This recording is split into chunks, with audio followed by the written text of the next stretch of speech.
وعن عائشة رضي الله تعالى عنها قالت أمازن عائشة বলেন من ابتلي بشيء من البنات فصبر عليهن كن له حجابا من النار যেই ব্যক্তিকে আল্লাহ তাআলা কন্যা সন্তান দিয়ে পরীক্ষা করেন, সে যদি কন্যা সন্তান জন্মগ্রহণ করার পরে এই কন্যা সন্তান পায়াই ধৈর্য ধারণ করে মেয়েটাকে লালন পালন করে, আল্লাহর রসুল বলেন এই মেয়েটাই তার আম্মা আব্বাকে হাসরের ময়দানে জাহান্নাম থেকে বাঁচায়া আল্লাহর জান্নাতে নিয়ে যাবে। এই হাদিস যখন সাহাবারা শুনলেন, যেই সাহাবারা অতীত জীবনে নিজেরা নিজেদের হাতে নিজেদের মেয়েদেরকে জীবন্ত দাফন করে ফেলতো, তারা নবীর দরবারে হাউমাউ করে কান্না শুরু করে, কি করলাম জীবনে, নিজের হাতে নিজের মেয়েগুলাকে জীবন্ত দাফন করছি। যদি আজকে মেয়েগুলো বেঁচে থাকতো আর মেয়েগুলোকে ভালো করে লালন পালন করতে পারতাম, তো নবীজির হাদিস তো বলে আমি জান্নাতি হয়ে যাইতাম। সাহাবারা হাউমাউ করে কান্না শুরু করে দিলেন। সূরাতুত তাকবীরের ওয়া ইদাল মাউউদাতু সুইলাত এই আয়াতের ব্যাখ্যায় অনেকগুলো ঘটনা আছে। সাহাবারা যে নিজের হাতে মেয়েদেরকে দাফন করেছেন, পরবর্তীতে যে হাউমাউ করে কাঁদছেন, ওগো আল্লাহর নবী করলামটা কি, মেয়েগুলাকে দাফন করে ফেললাম, আমার চাইতে হতভাগা, আমার চাইতে নিকৃষ্ট মানুষ পৃথিবীতে আর নাই। আল্লাহর রসুল যখন কন্যা সন্তানের ফজিলতগুলো বর্ণনা করলেন, এই হাদিসগুলোকে সামনে রেখে আমাদের সলফে সালিহিন বড় বড় উলামা ইকরামের যখন কন্যা সন্তান জন্মগ্রহণ করত, তখন তারা মনে মনে অনেক খুশি হইতেন যে আল্লাহ যে আমার একটা কন্যা সন্তান দান করছে। দৃষ্টান্ত শোনেন, জগৎ বিখ্যাত আলেম আল্লামা ইমাম ইবনুল কাইয়িম আল জাওজিয়্যা রাহিমাহুল্লাহ তার বিখ্যাত কিতাব তুহফাতুল মাউদুদ বি আহকামিল মাউলুদ, ওই কিতাবের ২৬ নম্বর পৃষ্ঠায় লেখেন, ইমাম আহমদ ইবনে হাম্বল বলেন, আমার যখনই কোনো কন্যা সন্তান জন্মগ্রহণ করত, আমি দরজায় দাঁড়ায় একটা ঘোষণা করতাম যে আমার কোনো টেনশন নাই। কেন? অধিকাংশ নবীরাই মেয়ের বাবা ছিল। সুবহানাল্লাহ। অধিকাংশ নবীরা কার বাবা ছিল? মেয়ের বাবা ছিল। উনার ছাত্র হযরত ইয়াকুব ইবনে বুখতান রাহিমাহুল্লাহ তিনি বলেন, আল্লাহ আমাকে ৭টা কন্যা সন্তান দান করেছিলেন। একটা ছেলের আশায় আল্লাহ আমার ৭ সন্তান দান করছে কন্যা। যখনই আমার কোনো কন্যা সন্তান হতো, ৭ম নম্বর কন্যা সন্তান যখন আমার হলো, দাখালতু আলা আহমদ, আমি ইমাম আহমদ ইবনে হাম্বলের ঘরে ঢুকলাম। ঢুকে বললাম, উস্তাদ এইবারও আমার আল্লাহ সন্তান দিছে, কন্যা দিছে। এবার আমার উস্তাদ বলতে, এই মিয়া টেনশন করো কেন, রব তোমাকে বেশি ভালোবাসে। উস্তাদ আপনি বুঝলেন কিভাবে? কেন তুমি জানো না, আল আম্বিয়া আবা ও বানাত, অধিকাংশ নবীরা মেয়ের বাবা ছিল। সুবহানাল্লাহ। অধিকাংশ নবীরা কার বাবা ছিল? মেয়ের বাবা ছিল।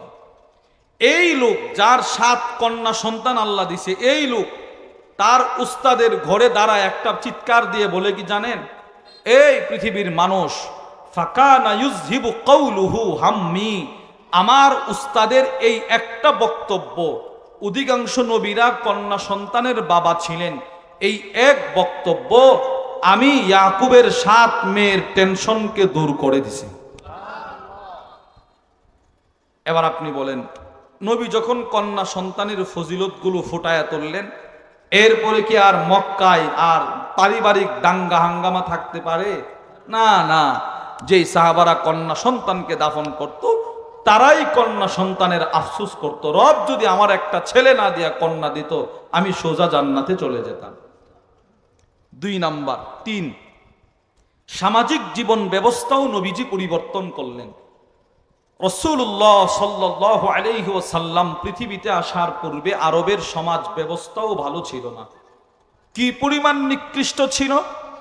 জগৎ বিখ্যাত আলেম আল্লামা আবু আব্দুর রহমান আল ওয়াদিঈ রাহিমাহুল্লাহ তার বিখ্যাত কিতাব আস-সহিহুল মুসনাদ মিম্মা লাইসা ফিস সহিহাইনের ১৬৫১ নম্বর হাদিসের বর্ণনায় আনছেন।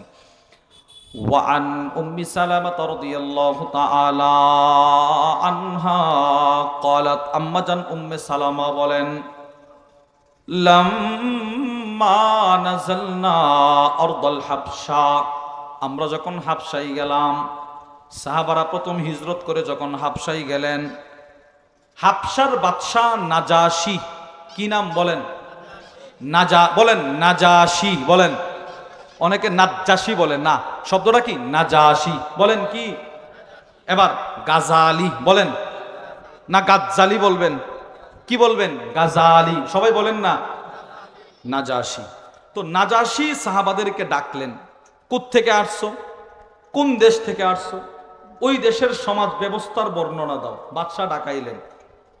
আম্মা জান উম্মে সালামাহ রাদিয়াল্লাহু তাআলা আনহা বলেন, ওই দিন বাদশার সাথে আমাদের পক্ষ থেকে যিনি কথা বলেছিলেন, ফাকানাল্লাযী কাল্লামাহু জাফর ইবনে আবী তালিব, তিনি ছিলেন হযরত জাফর ইবনে আবী তালিব। হযরত জাফর ইবনে আবী তালিব রাদিয়াল্লাহু তাআলা আনহু বাদশার সামনে গেলেন। বাদশা বলে, কোন দেশ থেকে আসছো? মিনাল আরব, আরব থেকে আসছি। আচ্ছা, আরবের সমাজ ব্যবস্থার বর্ণনা দাও। এবার বাদশার কাছে হযরত জাফর ইবনে আবী তালিব রাদিয়াল্লাহু তাআলা আনহু আরবের সমাজ ব্যবস্থার বর্ণনা শোনাচ্ছেন। সাউন্ডটা একটু বাড়াই দিতে পারেন, সাউন্ডটা ক্লিয়ার করে একটু বাড়ান। এবার হযরত জাফর ইবনে আবী তালিব রাদিয়াল্লাহু তাআলা আনহু বাদশার সামনে দাঁড়ায়া বলে, ইয়া আইয়ুহাল মালিক, হে বাদশাহ, এ বাদশাহ, কি? কুন্না কওমান আহলা জাহিলিয়া, আমরা ছিলাম এক জাহিলি যুগের মানুষ, বর্বর যুগের মানুষ। সাহাবারা বলে, আমরা ছিলাম এক বর্বর, অসৎ, নিকৃষ্ট এক জাতি। আচ্ছা, কি করতে তোমরা? না'বুদুল আসনাম, আমরা মূর্তি পূজা করতাম। ওয়ানাকতাউল আরহাম, আমরা আত্মীয়তার বন্ধন ছিন্ন করতাম। ওয়ানুসিউল জিওয়ার, প্রতিবেশীকে আমরা কষ্ট দিতাম। ওয়ানাতিল ফাওয়াহিশ, যত ধরনের খারাপ কাজ পৃথিবীতে থাকতে পারে সব আমরা করছি। নাউজুবিল্লাহ, জোরে বলেন। আমরা সব করছি খারাপ কাজ। আর কি করতে তোমাদের সমাজে? আমাদের সমাজে যারা দুর্বল, এদেরকে যারা সবল, যারা প্রভাবশালী, এরা জুলুম করত। আচ্ছা, এই ছিল তোমাদের সমাজ? বলে হ্যাঁ। তো পরিবর্তন হচ্ছে কি? বলে হ্যাঁ হচ্ছে। কিভাবে?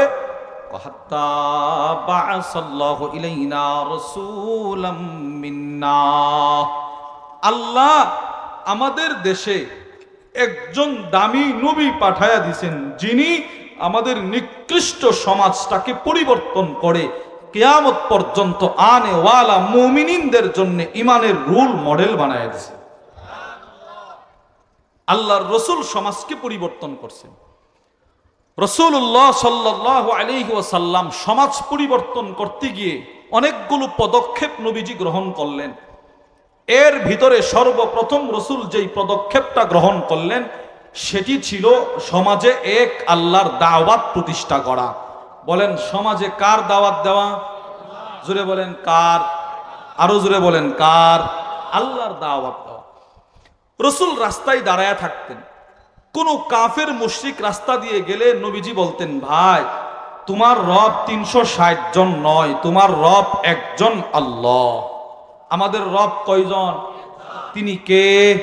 আল্লাহ। সহিহ আত-তারগীব ওয়াত তারহীবের 2964 নম্বর হাদিসের বর্ণনায় আসছে, ওয়া আন জাবির ইবনে আব্দুল্লাহ রাদিয়াল্লাহু তাআলা আনহুমা قال, হযরত জাবির ইবনে আব্দুল্লাহ বলেন, আল্লাহর নবী রাস্তায় দাঁড়ায় থাকতেন, মানুষ যখন রাস্তা দিয়ে হেঁটে যেত, নবীজি বলতেন, ইয়া আইয়ুহান নাস, হে লোক সকল, আলা ইন্না রাব্বাকুম ওয়াহিদ, তোমাদের রব একমাত্র আল্লাহ। নবীজি দাওয়াত দিতেন। কখনো কখনো আল্লাহর নবী বাজারে গিয়েও দাওয়াত দিতেন। সূরাতুল লাহাবের ব্যাখ্যায় তাফসীরুল কুরতুবীর মধ্যে এসেছে, আল্লাহর রাসূল বাজারে দাওয়াত দিতেন, আর ওয়ারাজুলুন খালফাহু ইয়ারমি, আবু লাহাব পিছন থেকে নবীরে পাথরের দ্বারা আঘাত করত। নবীজির পেট থেকে রক্ত ঝরতে ঝরতে ঝরতে ঝরতে নবীর জুতায় পৌঁছে যেত। এইভাবে আঘাত করছে। নবীজি যে বাজারে দাওয়াত দিতেন এক আল্লাহ, রাস্তায় দাওয়াত দিতেন এক আল্লাহ, এই দাওয়াতের প্রভাব, আল্লাহর ভালোবাসা, এক আল্লাহর দাওয়াতের প্রভাব কিছু কিছু কাফরের অন্তরে আল্লাহ ঢুকায় দিছেন।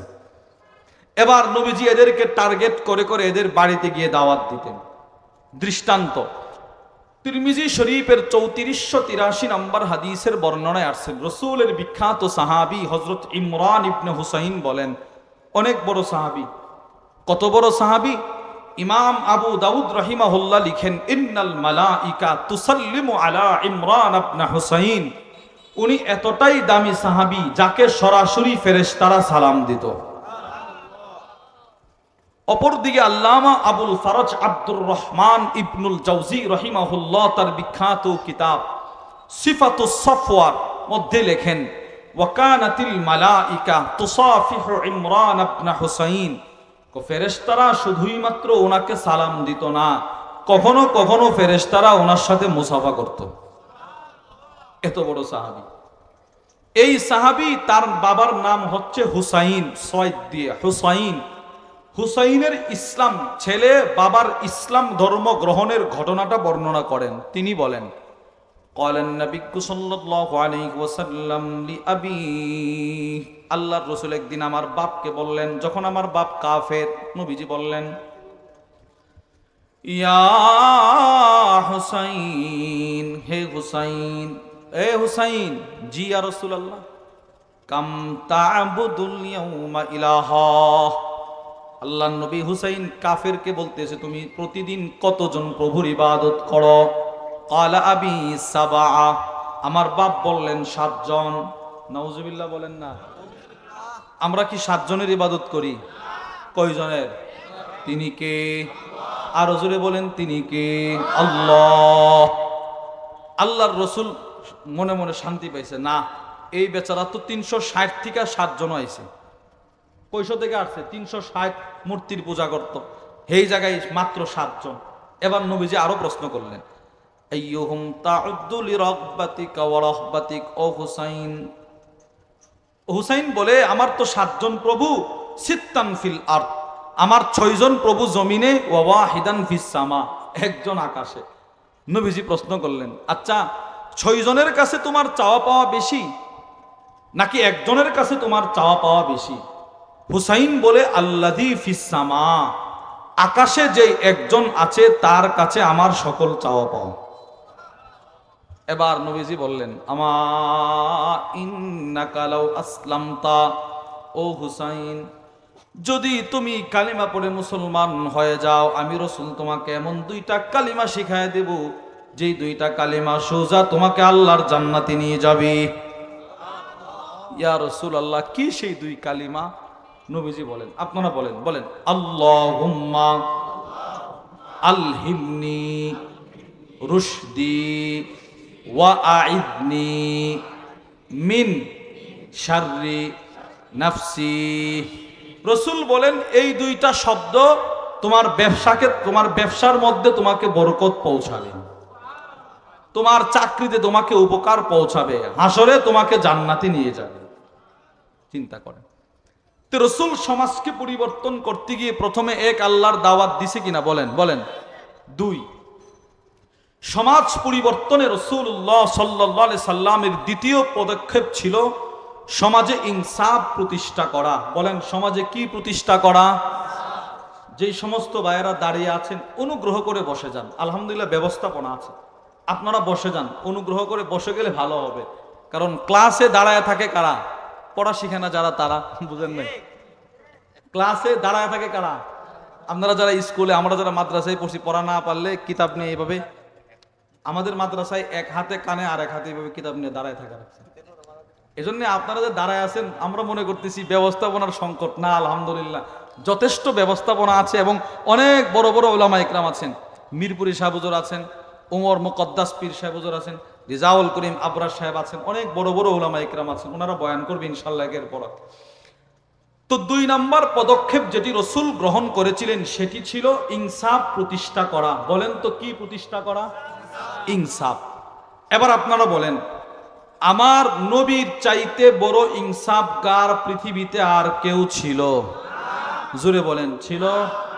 নবীজি নিজে বলে, আমি যদি পৃথিবীতে ইনসাফ প্রতিষ্ঠা না করি আর করবে কে? আমারে দেখাবে না। নবীজি নিজে বলে। সুবহানাল্লাহ বলবেন না?